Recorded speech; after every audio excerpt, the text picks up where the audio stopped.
So, all right, let's get started. Hey, what's up, everyone? It's Babylonius from WalkingTheWind.com. Here with another video slash podcast slash live on streaming on Twitch Q&A. Trying something a little bit new with this one. In addition to myself, I have Pandanaconda all the way from France. Say hello, Panda. Hello, Panda. So we're trying something a little bit new. I went through and got some opinions and information from other Windwalkers about the legendaries. I thought that rather than rank them, first to last, it would be a little bit easier to use the tier list format because, as I talked about in a previous podcast, people tend to be very black and white with legendaries and gear and stuff in general, and really very few things um, are that black and white. So hopefully, this fabulously prepared PowerPoint presentation uh, and video slash podcast or whatever media form you're listening in on, hopefully that will help kind of clear things up and help give you some more information. In addition to that, we will be doing a live Q&A through Twitch afterwards, and I will post that as a separate video on YouTube and stuff like that. So, all right, so let's get started. So the first thing that I did was I sent a Google form poll survey type thing to a couple of the other notable or well-known or well-informed Windwalkers that I know, mostly through Discord. So just asking for their opinions on each legendary, how they felt about them, how they would rank them in the tier list setup. So if you're not familiar with the tier list setup, basically it ranks things from S to F. So S, then A, B, C, D, E, F.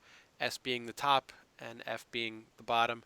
And it allows for multiple things to be on multiple tiers. So got uh, 10 I think responses. So that was good enough amount of information, and so let's get started with it. So these were the people who contributed.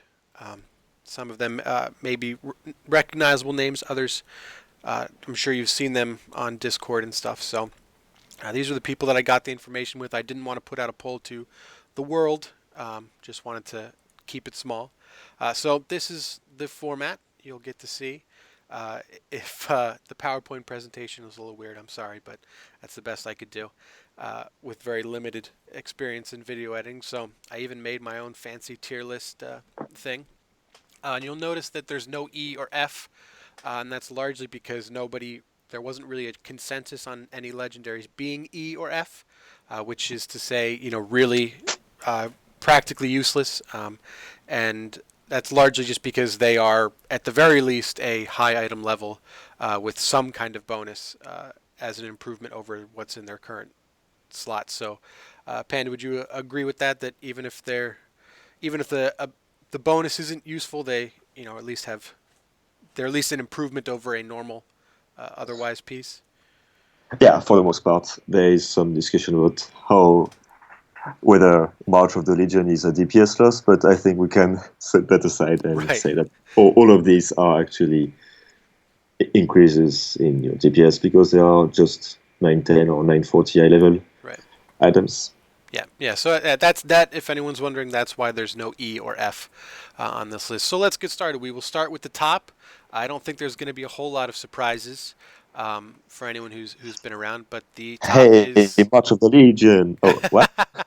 If you had asked me a couple months ago, I mean, I would have said that. Before I actually got to see things. But no, at the top, no surprise to anyone, is Katsuo's Eclipse, the boots that focus on Fist of Fury. Um, and that is largely this is largely why. What it does is it decreases the chi cost of Fist of Fury from 3 down to 1. It's on paper in the Sims and practicality just about the biggest damage increasing legendary that we have available to us, and has been this way. It works very well with the tier 19 two-piece, in that it gives you a little bit more chi to use on the free Rising Sun kicks. It works great in AoE, more chi for Spitting Crane kick. Makes Fist of Fury easier to use. You only have to worry about 1 chi instead of 3. And it's useful in AoE single target dungeons, raids, world quests, whatever you want to be doing. Really, the only problem, I guess, the only con for Kitsuos is that it does make the rotation a little bit faster, because that 2 chi has to be used somewhere, whether it's in a Rising Sun kick or a black or 2 blackout kicks or spinning crane kicks, however you want to do it. So it does move the rotation a little bit closer to being global capped, which does allow for a little bit less planning time, room for mistakes, stuff like that. Katsuo's Eclipse, Panda, you have any thoughts? I'm sure there's not a lot of disagreement to be had about this one. Well, could say a few words. First of all, it's obviously a really, really solid one because it's never bad. And like really early on, people felt weird about using it because when you didn't have tier 19, it was actually really awkward to use this in combination with energizing elixir. And many people started saying, well, I have Katsuo, so I want to be using power strikes. And most of the time I could just tell them that's wrong because there is actually no real fight where you have never 2 targets. And whenever you get 2 targets once, like Ursoc, you're actually going to make really good use of energizing elixir anyways. Right. So yeah, it's just felt weird at the start of the X-Pack, but now it just makes things so much smoother. It means you can focus on something else. You don't have to overthink tier 19 plus Fist of Fury. It's really good at everything. And like as you said, it's good at single target and it's good at AoE. The amount of resources you get from it is what? It's the same as the energy you get from 15-20% haste, something ridiculously high. Yeah, it's a huge amount. It's a really, really big amount. And even though it's slightly worse used energy than the first energy you get, the first chi you get gets used into Fist of Fury and Rising Sun Kick, and then the rest of it goes to worse spenders. But with tier 19, it's pretty much only going to Rising Sun Kicks and to making sure you get stuff done right. And as you said, it's good for AoE because, well, on AoE there is this weird state where you don't know if you're going to go to hit enough targets with Fist of Fury, so you don't really know if you want to be hitting Fist of Fury or spinning crane kick. And Katsuo's Eclipse makes it really easy, The pack spawns and you go Tiger Palm, Fist of Fury for 1 chi, and then Tiger Palm up to 3, and you're ready to go. 15 seconds of spinning crane kick. And yeah, it's the biggest numbers. It's actually fit, which is a lot of stats, a lot of agility. It has haste, but it's fine. Right. It's just all around way too good and really hard to tune because making it only 2 chi would make it kind of weak, and making it like the fact that it's a really good slot. It's not a tier slot. It's the feat. It has a lot of stats. It has the best effect. It's never bad. It means everyone who had that legendary upgraded it to 940 first because we never unequip it pretty much. It's just too good. Yeah, no, exactly. I agree. All right, so Katsuo's Eclipse, no surprise, the top legendary that Windwalker has available to it. So next, if I remember how I put my PowerPoint together, so next is Drinking Horn cover. Again, shouldn't be a huge surprise unless you haven't been paying attention for the last month or so. With the changes and the improvements to Storm, Earth, and Fire, Drinking Horn cover went from the most useless. I mean, I think if we ever had a legendary that would be considered F or E, or is in totally useless, it would have been Drinking Horn cover before 715, or at least very, very limited use.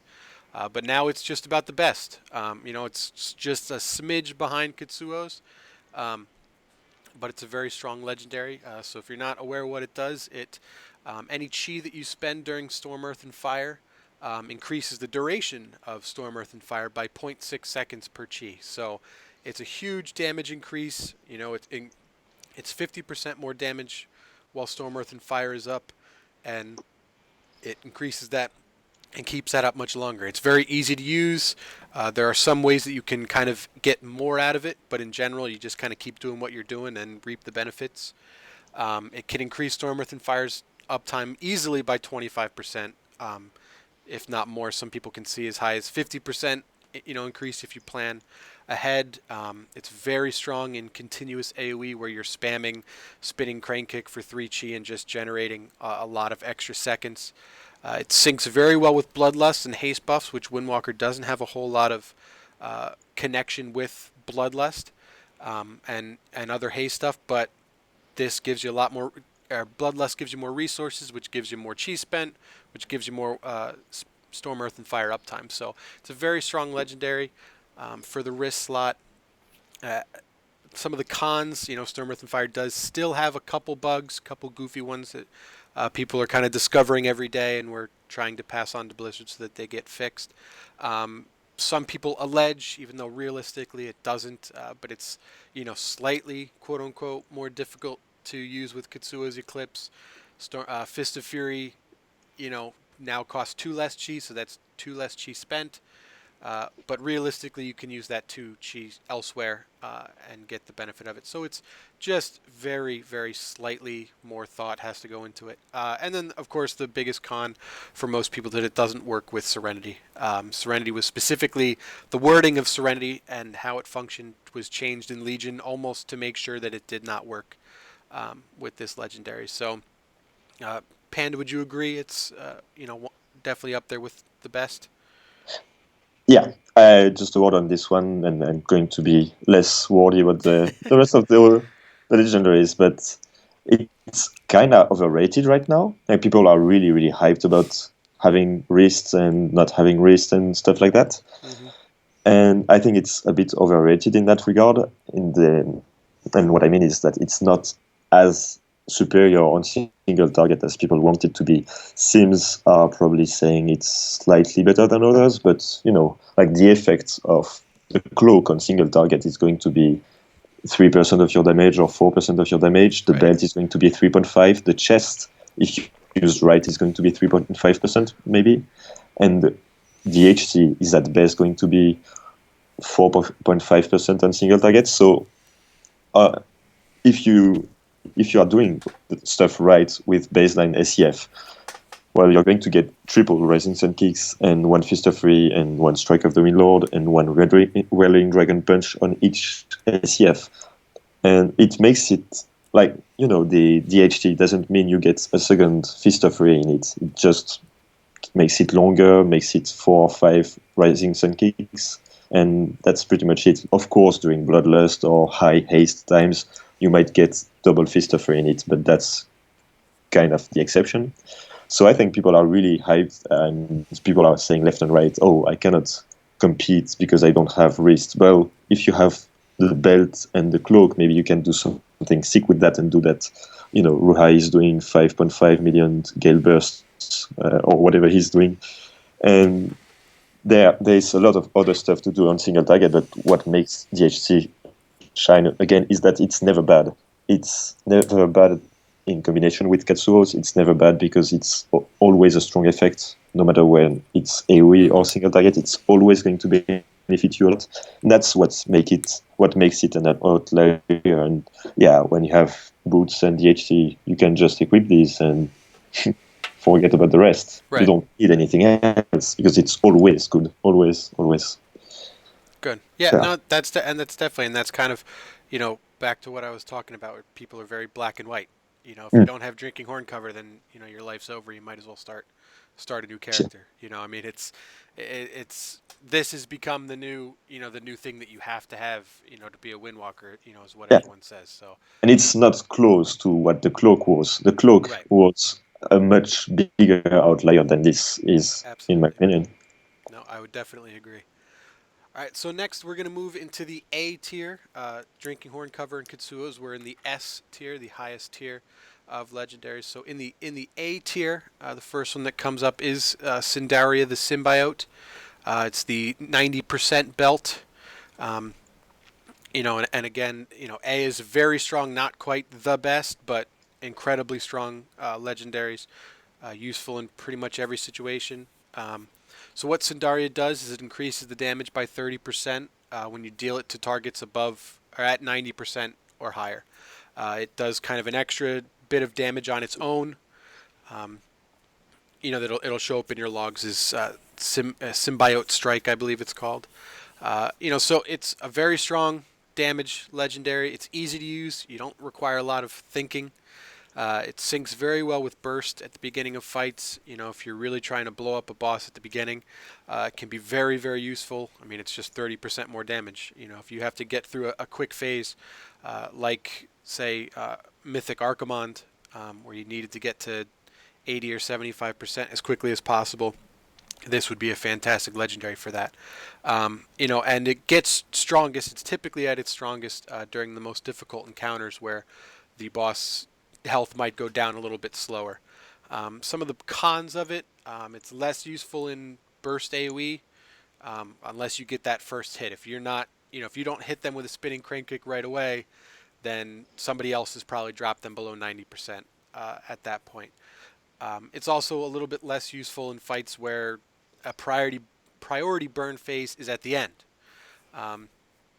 If the boss has an enrage or something, like Ursak towards the end, once he hits 30%, and you want to burn him as quickly as possible, then Sindari is not really going to provide you any benefit during that time. It'll help you get to there, but not help you kind of seal the deal. So it definitely has its uses in almost every fight, but depending on the priority of the fight and the type of fight and how you have to play it, it may not be quite as strong as you might like it to be. Thoughts, Panda? Yeah, I definitely agree. One of the most important things you said there is that on AoE, like we are not the Strike of the Windlord machine we were week 1 of Legion. We're Right. just going to have to set up stacks, and by the time we get there, people have already, whittled down the mobs below 90%. The actual leech part of it is quite relevant. There is a lot of occasions on progress where you might think, oh, I need to actually heal off this, or there is an ad wave and I'm going to have this big Strike of the Windlord. I'm going to target it at the ad to get myself back to full. Like, that's a bit overthinking it, but it's a nice addition. So for AoE, it's, as you said, not crazy. For single target, it has weird interactions which are not apparent in logs. Like, it's going to increase the damage of the damage you do during Gale Burst, during your Touch of Death. Mm-hmm. And then when Touch of Death takes this damage into account, then you're going to get another instance of Symbiote Strikes. So you're going to get 10% of that plus 30%, and then 30% of that 10% of that 30%, double dipping. It's really small, but it adds up. Right, and Stuff that's like that. that's if the boss is still at 90% by the time it goes off. So, but yeah, that Yeah. definitely. But, hard bosses are going to, Right. they are going to leave. And yeah, hard bosses are going to do that. As you said, bosses like Star Ogre have very irrelevant above 90 phases, or, Gul'dan. A big chunk of the boss's health pool on heroic or normal is prior to 90%. It's completely irrelevant to the rest of the fight. And unless you're seeing the actual enraged timer, which is less likely to be relevant than the soft enraged timer, then maybe you're not that interested in having Sindaria. But it's definitely solid, one of our solid single target output ones, and one most people are glad to get, actually. Yeah. Yeah, it's definitely, it may not be useful in every situation, but when it is useful, it is very strong. All right, so keeping in tier A, the next one might be a surprise to some who maybe thought that it was knew that it was nerfed. But Sanadrill, Reflector of Hatred, which is the Touch of Cloak back, rounds out I don't want to say the bottom of the A tier, but just below Sindaria. And previously, if it before it was nerfed, we would have had to put S plus plus plus. Or whatever tier list, SSS, whatever, however people format tier lists above S. But, Senadrill was kind of in a league of its own before it was nerfed. So, what it does is it increases the damage dealt by Touch of Karma by up to 75% of your maximum health. So Touch of Karma soaks and redirects 50%. Then this increases the damage dealt by another 75% of your maximum health. So you will soak 50% of your health, and you will deal out 125%. of your health. So it's very strong single target damage. It's relatively easy to use, especially in the more difficult mythic fights. There's pretty much always an opportunity to use Touch of Karma, and 50% of your health is pretty easy to soak. Stand in fire, take a hit by something. And if you are using Touch of Karma defensively, saving it for a cooldown to save your life, then it's just a nice chunk of extra damage that you're going to do. Some of the cons is that if you do want to use it to its maximum offensive power, you have to give up one of our defensive abilities, especially if you're going to jump in something that you could have otherwise avoided. You're really trading a defensive for offensive power, so it has its drawbacks. It also doesn't scale with AoE. It is strictly single target, and it uses a slot for your tier piece. Right now, the back is one of the more optional tier piece spots. It's a good spot for a tier piece, but not one of the best. So if you have Senadrill, then obviously you're not going to put a tier piece there. So being that this was one you mentioned earlier, Panda, in terms of how strong it was previously, how do you feel about Senadrill now after it was changed? Mm, considering it comes at a risk or at a cost at least, it could have been left slightly stronger, but overall the balance of it has been kept quite reasonable. It's actually one of the stronger single target ones. As you said, it doesn't scale at all on AoE, which means it's not going to shine much on Nighthold because there's cleave everywhere for us. Mm-hmm. But otherwise, it's a strong priority target legendary. If you're pushing for damage, you're going to use Karma offensively anyways. You're not going to give up on these 2-3% of your damage.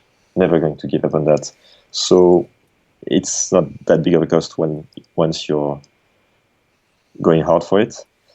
And I don't know. It has strong interactions with the belt and doing that crazy burst opener. Mm-hmm. If you want any inspiration in how to use the cloak, just look at our dear Ruhai's logs and look at what the guy is doing. Ask your red leader if you're allowed to taunt the boss and Touch of Karma on the opener for that sick Gale burst. But Right. that's definitely what some people have been doing. Yeah. So it definitely it still has the points that it can be abused. And if you're not quite as brazen with it, it still is just a nice extra chunk of single target damage when you're using it as defensive. So Senadrill not quite as strong as it used to be, but still a pretty respectable legendary as far as our legendaries go. And it used to be quite silly. It used to be really silly. Yeah, Yep. really silly. Yeah. All right, so next in the B tier, we have Kil'jaeden's Burning Wish, which is the DPS trinket. It seemed to be a very popular one that people got as soon as the new legendaries were available. In Discord, we got a bunch of people saying, "Oh, I got this trinket. How good is it?" And basically, what it does is it's just an on-use AOE damage that automatically crits. It does a pretty decent chunk of damage. It was buffed a couple weeks ago, shortly after it came out, to do a little bit more damage. So, or right as it came out, something like that. So it just a trinket. It's pretty good single target damage and scales very well with multiple targets, which makes it very strong in dungeons. It also has a lot of stats on it. I believe it's got agility and crit mastery and haste in smaller chunks, but it's got a lot of stats in addition to a pretty strong crit. And really, the only con for it is that it takes up a trinket slot. Some of the trinkets, although the trinkets we have are not quite as strong as this trinket, the gap between the other trinkets available and this one compared to the other gear and some of the other legendaries is a little different. So, it might be if you have stronger legendaries and decent trinkets, you may not use this one, but if you have this one, it's a very strong legendary, especially in AoE damage, and it seems to be a popular one that people are kind of popping up with recently. And with Nighthold having so many kind of a target-rich environment, a trinket like this can do quite a bit of damage. Would you agree? Yep, definitely agree. Uh, we don't have, as you said, we don't have very good trinkets right now due to some nerfs. So we actually could benefit from a 940 stat stick with a legendary effect on it. Just Right. look at it like that. It's a 940 stat stick trinket instead of the legendary, 940 wrist you're equipping. So you actually get the stats from that. And then you get this trinket, this legendary effect, which is going to do what, 2% of your single target damage, or maybe a bit less. So I that's, think yeah, just yeah, about 2 in single target. Yeah. yeah, which is underwhelming compared to other single target legendaries like chest or cloak or belt. Mm-hmm. But on AoE, you're going to be able to do a bit better. Mm-hmm. It's not that, yeah, it's exactly as you said. It's really a good legendary slot for the 11 stats, and it's competing with the other two and probably better than them for AoE just due to the sheer amount of Right. agility on it. Yeah, it's a good legendary. It's not a great legendary, but if you get it, it's not one that you should be crying over. I feel. So next in the B tier, moving right along, is Sephus. Sephus's Secret, one of the more tongue twisty legendaries to say, um, and this is potentially a little bit of a surprise for some people, but we're kind of trying to look at the legendaries as a whole in all scenarios. So what it does, Cephas, is if you use an interrupt, dispel, or loss of control effect, such as a stun, it gives you a 25% haste buff and 70% movement speed for 10 seconds, and that can be done every 30 seconds. So this is very strong when you can use the legend, when you can make use of the bonus. If you look at the sims, some of the sims that I ran, I kind of had to get a little creative with simming Cephas because it's somewhat difficult to actually sim the proc in it. But if you kind of average out the 25% haste uh, for 10 seconds over 30 seconds, that's a lot of haste that it provides if you're able to use it on cooldown. It's incredible. And it's very easy to use that bonus in dungeons. Um, it's not quite as easy to use in raids, but there are a pretty decent amount of uh, available targets to stun and stuff in Nighthold, especially stuns. I'm on Crosis right now, and I know that's one that we can stun the ads. Obviously, it's not every 30 seconds, but it's still a nice bonus if you got one. And the other con is that Windwalkers just don't benefit from haste as much as other stats. If this was a 25% mastery proc, forget about it. But 25% haste kind of on demand. In many situations like dungeons, you can save things up. It's like a mini personal bloodlust. So it's when you can make use of it, especially in dungeons, it's a very great legendary. When you might be spamming AoE abilities like spinning crane kick, and you really could use that haste a lot. It's very powerful. It's at the B tier because it's not quite as easy to use on cooldown in all situations. So um, it was one that I personally got as my second one, and I was depressed. But then I tried it in a Kara run, and it was like awesome. The 70% movement speed. If you use it in a raid, especially in certain situations, you can stun something and run out of whatever's going to kill you, and that 70% speed is quite a lot. Windwalker has a lot of mobility, but if you're moving at 70% speed, you might not, you don't have to use your roll. Um, so in terms of Cephas's, Panda, do you have any comments? No, really agree on that one.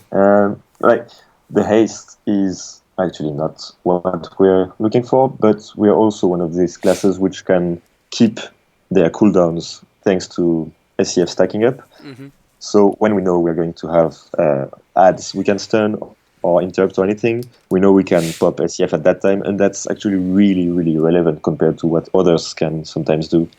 Right. So no, it's extremely cool in that regard because although we don't have that scaling GCD and stuff, it's a strong effect, a really strong effect. It's 25% haste multiplicatively. So during Bloodlust, you can get crazy amounts because it's 25% of your haste plus actual.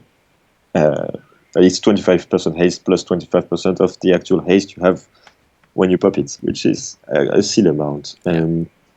Yeah, you're going to line up this with SEF and do some crazy, crazy abilities in it. Yeah. So Yeah. no, So again, similar to some of these other ones, when it's useful, I mean, this legendary is almost unparalleled in how useful it can be. It's definitely, in terms of dungeons, it's up there with Katsuo's and DHC. Um, if not maybe a little bit, you know, stronger than them in some situations. But because it's not as frequently used or as easy to use, we've ranked it at the B tier. So um, moving on to C, which again is kind of the more average, maybe slightly disappointing, at least as we're looking at it. Like I said, remember E and F are not on here, so there are no legendaries that are totally useless. All legendaries have use, if nothing else, as a 940 stat stick. So a big chunk of stats with a little bit extra bonus. So in the C range, the first one is the Emperor's Capacitor, and that is one of the newer legendaries. It is a chess piece. Again, a lot of people seem to have questions about how to use this. Basically, what it does is all of your chi spending abilities provide a stacking buff that increases the damage done and reduces the cost of crackling jade lightning. So it increases the damage by 50% per stack and reduces the cost by 5% per stack up to 20 stacks. So you can decrease the cost to free and increase the damage to 1,000%. So crackling jade lightning was also buffed a little bit around this to make it slightly more useful. Its pros are it's a decently easy to use legendary. There is downtime in the rotation when you can use this. Typically you want to use it just when you have that downtime. Anytime closer to 20 stacked. You don't want to cap your stacks because then you're wasting time. But if you're at 15 or higher, you can pretty easily find some downtime to use it.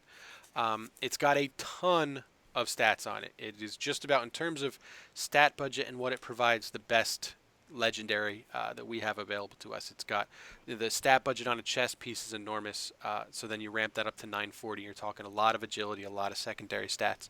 It is a single target focused legendary. We are not quite Emperor Palpatine in electrifying multiple people at once. Oh, I wish we were. Right, and we talked about that a couple weeks Yeah. ago. We really thought that might be the direction they may be going in.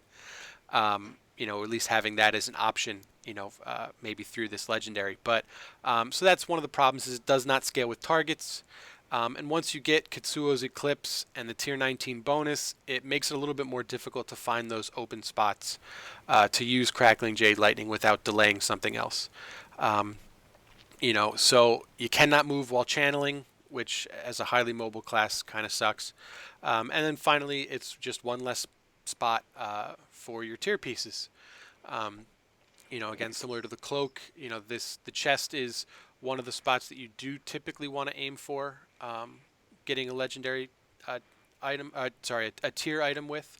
So if you have the Emperor's Capacitor, just because of the amount of stats it provides, you're probably going to want to use, try and fill another slot with your tier piece. So, Panda, what are your thoughts on the lightning chest? Well, as you said, it is a 940 chest with good stats, and our tier has above 1000 haste on it. So I'm willing to try and ditch this tier chest to get Emperor's Capacitor. Mm-hmm. As you said, it's our only legendary with that big of a stat budget. We don't have any other. Mm-hmm. Others are either cloak or belt or feet, which have all smaller agility budgets. And this one is freaking huge, and it's for once not haste mastery. Right. For once they did it right. So just equipping it means it's not completely useless, because on AoE you're going to have that plus thousands of agilities from it, and you're never going to feel bad about that part. The effect, of course, is useless on AoE, but it's very timely effect. You're going to use it every minute or so, and you're going to find that time to use it. If you want a good example of how to use it, just look at Maeve's recent Crosus. I think it's Crosus Mythic Pass, where he did he did really good, and chest was quite a good contender, because, well, that's Crosus showcases a fight where every 45 to 115 minutes, 45 seconds to 115 minutes, you get this small downtime, and you want to press something from afar to kill the boss. Right. And he did really, really well with it. And that's the direction you should be going when using a burst capacitor. It's pretty much on par with the belt, if not slightly better because of the stats. The effect is slightly worse, but more useful towards the end of the fight, and the stats on it are really sick. Yeah, yeah, definitely. I mean, speaking, about Croesus, I think it's just a great example. When he smashes the bridge, you're just going to be standing there anyway.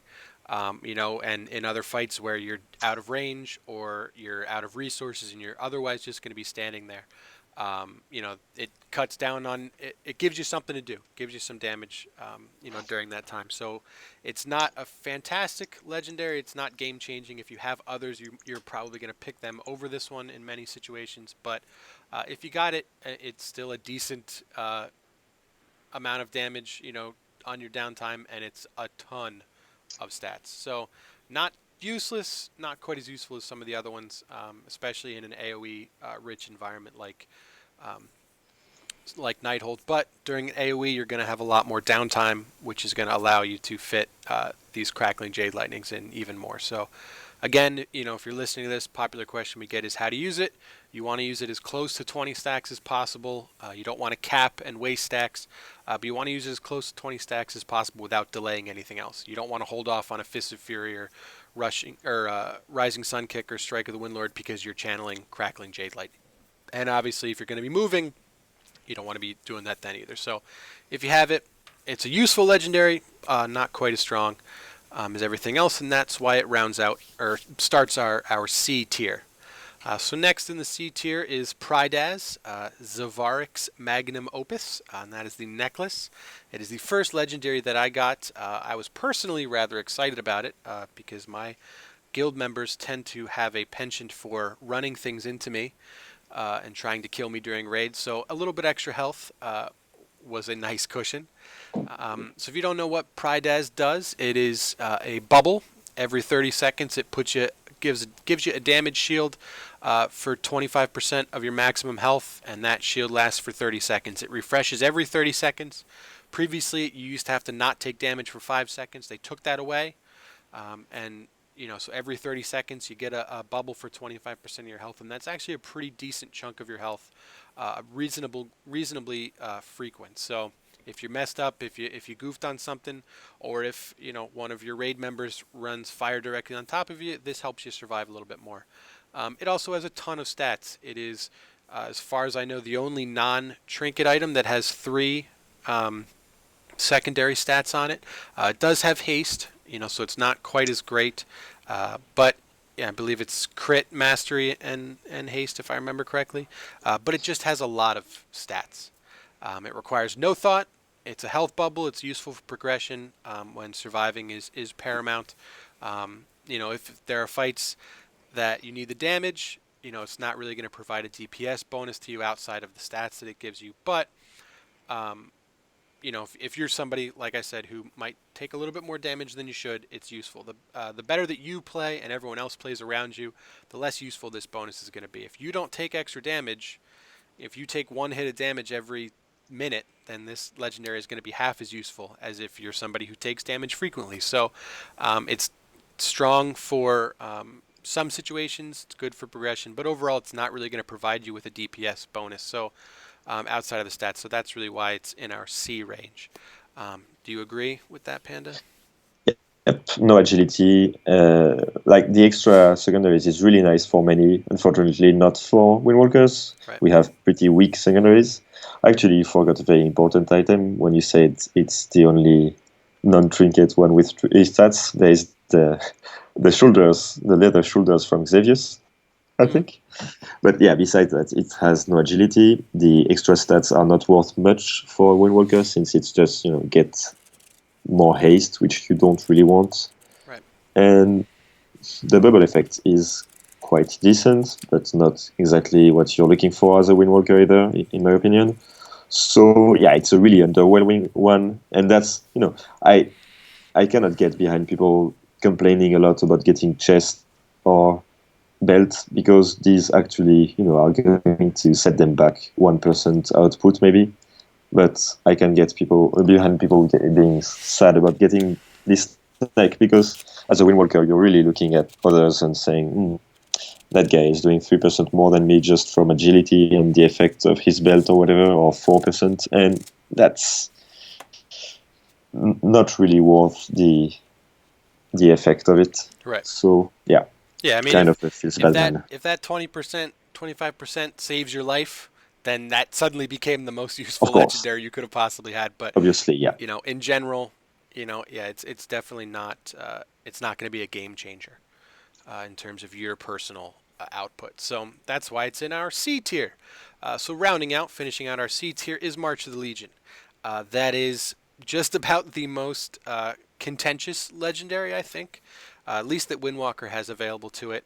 I know I championed it at the beginning of the expansion, and I do still, believe in its merits. Looking at the results of the survey that I put out, it was a full range from somebody put it at S to somebody else put it at an F. So it really ranged the whole time. So if you don't know what March of the Legion does, it is a ring that increases your movement speed provided by the windwalking aura that Windwalkers provide. It increases that. That's a movement speed increase. Increases that from 10% to 25%. So it's a strong. It's a. I mean, 15% movement speed is a good chunk of movement speed. It's an aura that goes to 10. Everyone within 10 yards, and it's a 10-second buff. So if they've been out of your, if they're out of the 10-yard range, they do keep that buff for 10 seconds. So you pop in, out, stuff like that. If you can use the movement, if it keeps you alive, like I said with Prydaz, if it helps you stay to the boss, it's just about unparalleled in its utility. If the boss is faster than you and this helps you and your raid keep up with it, or helps them move out of some ability that would otherwise kill you, this legendary is going to be incredibly useful.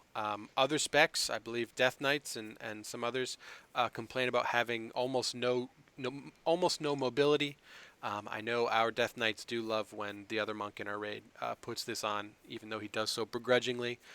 So not every spec has the mobility that Windwalker has. So it does help those specs quite a bit. The cons, obviously, there is no direct DPS increase. Its stats are relatively garbage. For Windwalkers especially, it's got a good chunk of haste on it. If there's limited movement in a fight or small bursts of movement that you can use roll and flying serpent kick and transcendence for, then it's not going to be very useful for you. Like I said, it may be useful for some other specs, but many specs have kind of a burst movement ability. If not, if they don't have a sustained movement, then they can move things, move from place to place quickly, maybe on a cooldown. And the better that you and your group performs, the less useful this bonus is. If your guild has no problem, your raid has no problem staying out of fire or avoiding a boss mechanic, without this ring, it's not going to make you avoid it even better. If you have no problem, keeping up with the boss, it's not going to make you keep up with it more. So the higher skilled your raid is and the more aware your raid is, the less useful that you're going to see this bonus. Obviously, that's not everybody. I'm sure some people listening are looking at this and go, man, my raiders could really use another 15% movement speed because they cannot get the hell out of fire. So it's not totally useless, but looking at the rest of the legendaries that Windwalker has available to it, it's not quite as useful as I really thought it was going to be. Back at the beginning of this expansion, when I really championed hard for this legendary with a heavy dose of nostalgia from the old days of 7% boot enchants and stuff like that. So, Panda, I'm sure you have an opinion on this because everybody has an opinion on March. Yeah, and pretty harsh ones usually. I'm on the softer side probably. I would have loved having this one. It was one of the ones I was actually, well, I got blessed with RNG on my legendaries, so I was actually looking forward to getting this one, and I would have used this one on Helia Progress. We actually progressed it pretty early on before any nerfs or anything making her easier, and she was really harsh, and phase one was quite a dance to learn. Mm-hmm. And many times we could have eased the life of our healers and Shadow Priest and everyone's life if we just had this extra move speed. When the healers have to come back to melee for the orbs, and it's the melee wave of orbs, so we don't have an extra move speed bonus for them because it's only used on the ranged wave. otherwise we don't have enough.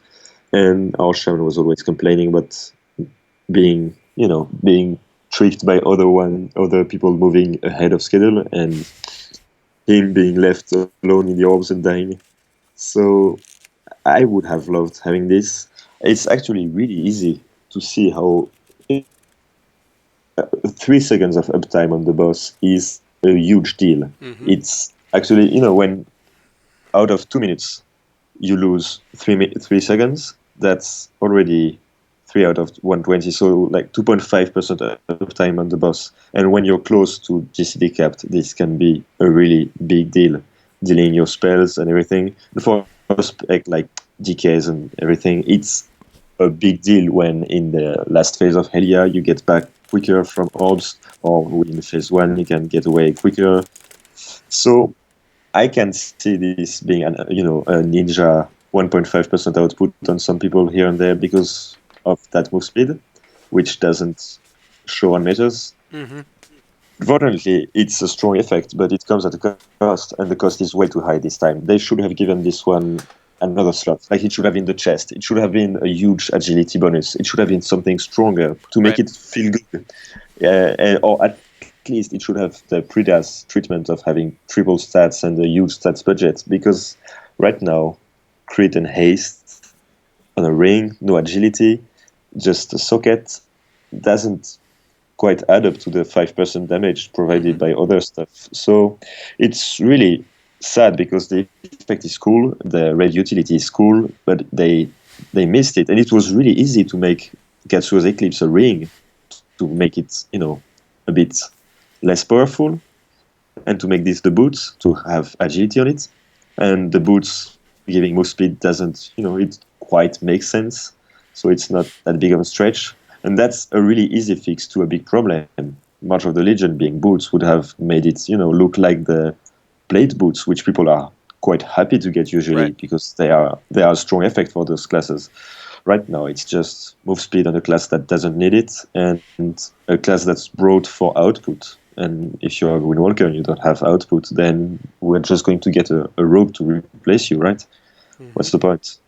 Yeah. So they No, missed it. it's definitely one of those legendaries that you can see it being useful, but when you look at what you have to give up for it, like you said, if you're giving up another one of these legendaries that are going to increase your damage and stuff by a much larger chunk, it's much more difficult to justify that.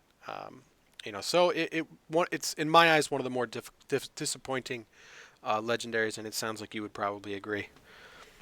Totally agree. It's a really big. I mean, it's not a big failure, but it's a failure from Blizzard, failing at this legendary, and it's quite a sad one because it could have been so cool, and it just isn't. And as we had this discussion recently, and I quite stand by the points I said. If we had to release a patch next week which said Windwalkers move speed aura was raised to 25%, but to make up for it, every Windwalker lost 4% damage, then people wouldn't be quite happy about it because it doesn't Right. make sense. You're going to be less output than other classes because you just got the utility you never got before. That doesn't add up. And Yeah. when you have to tell that casual Windwalker that everyone got fun toys and he got this, well, you cannot justify it by saying, well, if you were in a red, then it would be sick and your red leader would be really happy about Right. it. No, it doesn't work that way.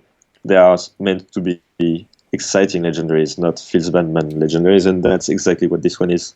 Yeah, absolutely. So that's why it finishes up our C tier.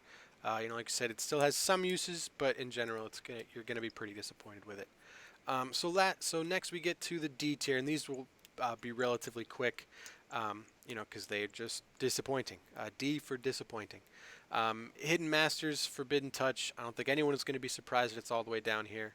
Um, what it does is after casting Touch of Death, you can cast it again within 5 seconds on a second target. When it's usable, it's a decent chunk of damage. It's another touch of Death. Which is nice. It's another little bit of Gale Burst. Gale Burst is only the damage done to that target, not overall damage, so you do have to make sure you're doing damage to that target as well. But the cons list is just long.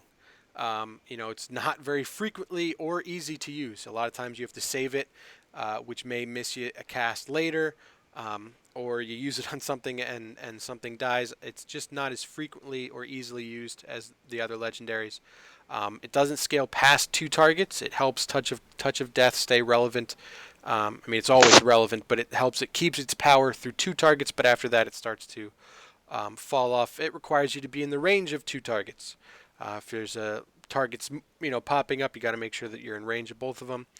You also have to use an ability in between the casts, or you will lose your hit combo or your mastery bonus, which a lot of people discovered the hard way.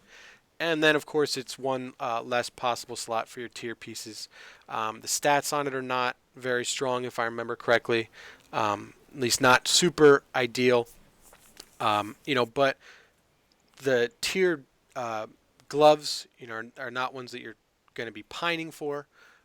But the other gloves, I believe, for that spot are very strong. And this, there's a little typo on that. The bonus on this is just not one that's going to see any benefit in a single target fight in a AOE environment. They may die before Touch of Death gets off, so you might not use it as much, but it's just a much more difficult legendary to use, and in general, you're going to see almost no benefit from it. So, Panda, do you have a quick thought on this one?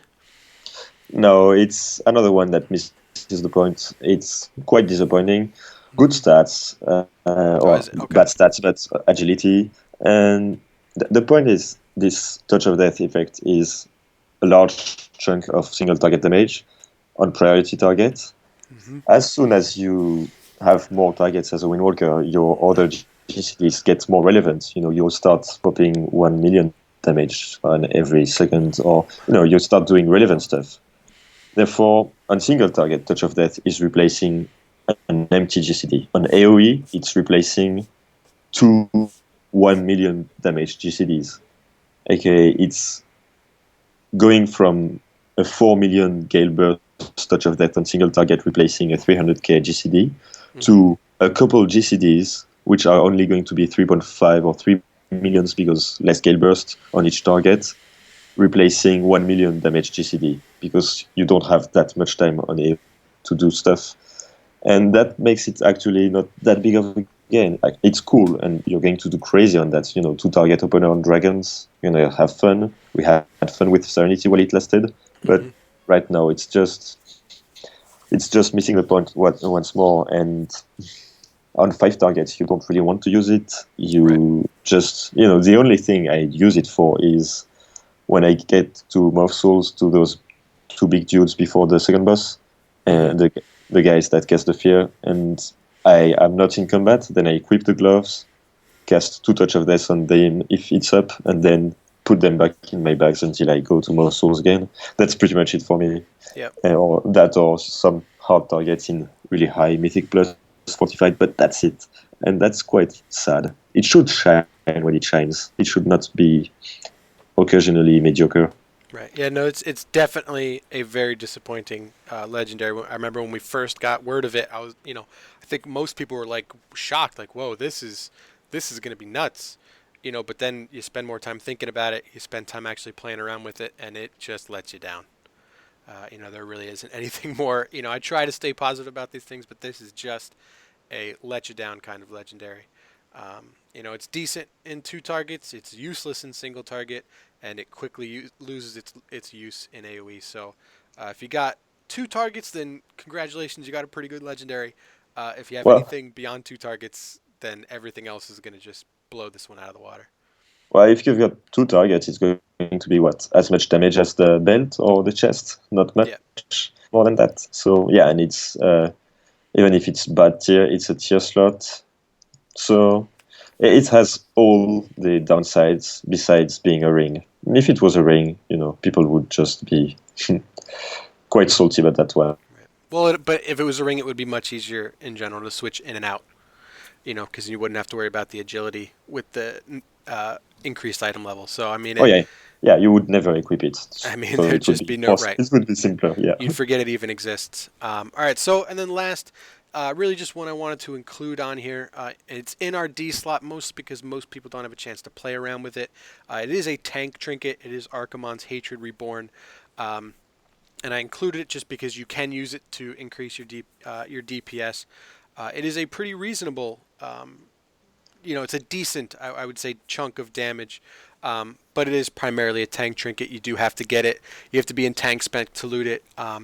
Basically, what it does, it's an on-use damage shield that explodes when the shield is used, or after the timer is out for AoE damage.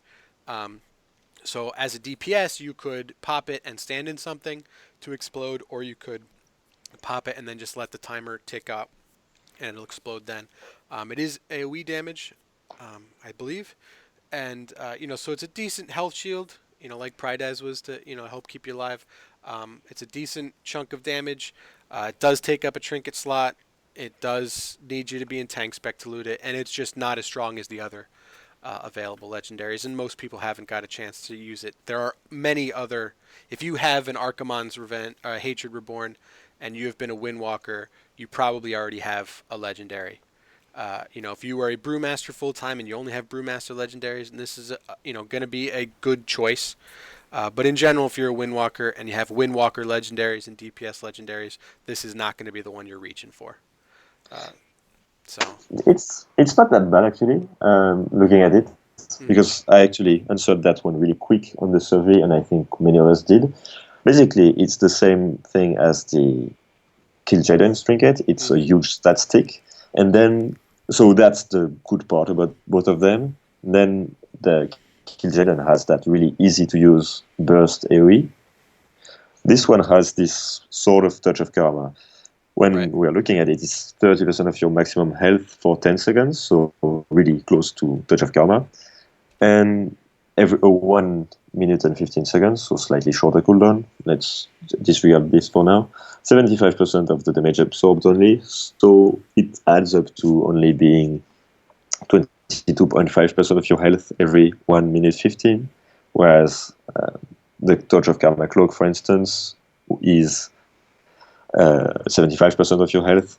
So at best, this effect is going to be like about 1/3, maybe slightly more than 1/3 of what the Karma Cloak does, and the Karma Cloak is less on single target, less than 6%, 5% of your damage, definitely.